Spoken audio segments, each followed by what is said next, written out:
విశ్వ హిందూ పరిషత్ గోదావరికని నగర శాఖ ఆధ్వర్యంలో ఘనంగా బాల గంగాధర్ తిలక్ జయంతి కార్యక్రమం నిర్వహించడం జరిగింది. స్థానిక తిలక్ నగర్ డౌన్లో వారి విగ్రహం వద్ద నిర్వహించిన ఈ కార్యక్రమంకు పరిషత్ విభాగ కార్యదర్శి అయోధ్య రవీందర్ ముఖ్య అతిథిగా వచ్చి పూలమాలలు వేసి నివాళులర్పించి మార్గదర్శనం చేశారు. ఇంకా ఈ కార్యక్రమంలో పరిషత్ నగర జిల్లా బద్దులు మాతృశక్తి దుర్గావాహిని మరియు వివిధ రాజకీయ పార్టీల నాయకులు హిందూ బంధువులు పాల్గొన్నారు.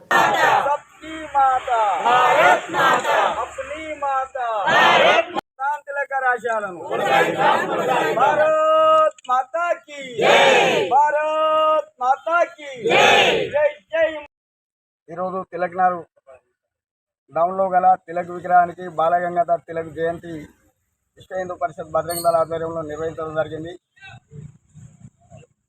స్వాతంత్రమే నా జన్మ హక్కు అని గర్జించి ఆ రోజు ఆంగ్లేయుల ప్రాణదోలిన బాలగంగాధర్ తిలక్ వారి జయంతి చేసుకోవడం చాలా సంతోషకరమైన విషయం. అలాగే అప్పుడున్న ఆంగ్లేయులు కులాల మధ్యలో చిచ్చు పెట్టి స్వాతంత్రాన్ని నీరుగార్చే ప్రయత్నంలో దేశవ్యాప్తంగా వినాయక ఉత్సవాలను ప్రారంభం చేసి ఇవాళ వినాయక ఉత్సవాలు దేశవ్యాప్తంగా ఘనంగా జరుగుతున్నాయంటే బాలగంగాధర్ తిలక్ గారు. ఈ బాలగంగాధర్ తిలక్ గారి ఆశయాలను ప్రతి ఒక్క భారతీయుడు పాటించాలని కోరుతూ ఇవాళ ఉన్న యువత పెద్దల స్వాతంత్ర సమరం చేసిన పెద్దలందరినీ ఆదర్శంగా తీసుకొని ముందుకు పోవాలని విశ్వ హిందూ పరిషత్ బజరంగ దళ ఆధ్వర్యంలో కోరుతున్నాం. జై శ్రీరామ్. ఈరోజు జరుపుకుంటున్న బాలగంగాధర్ జయంతి ఉత్సవాన్ని మంచి వేడుకగా మన తిలక్నగర్ డౌన్లోని విగ్రహం దగ్గర మన విశ్వ హిందూ పరిషత్ బజరంగ దళ ఆధ్వర్యంలో జరుపుకుంటున్నాము.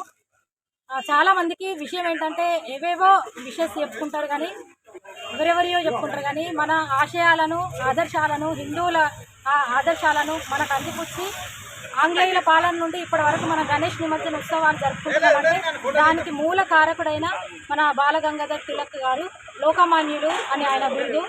అందరికీ ఇదే ఆహ్వానంగా చెప్తున్నాము. సంఘటనము జరగాలి మన హిందువులలో. తిలక్ గారి ఏవైతే ఆశయాలు ఉన్నాయో వాటిని ముందు ప్రతి యువత, అమ్మాయిలు, అబ్బాయిలు, పిల్లలు అందరూ కూడా దీన్ని పెద్దవాళ్ళు ప్రోత్సహిస్తేనే మన పిల్లలు కూడా మన బాటలో నడుస్తారు. కాబట్టి ఈ ఉత్సవాలను అందరూ జరుపుకోవాలి. ఒక తిలక్నగర్లోనే కాకుండా ప్రతి వీధిలో ప్రతి ఏరియాలో జరుపుకోవాలని మనవి. ఇక్కడికి వచ్చిన అందరికీ కూడా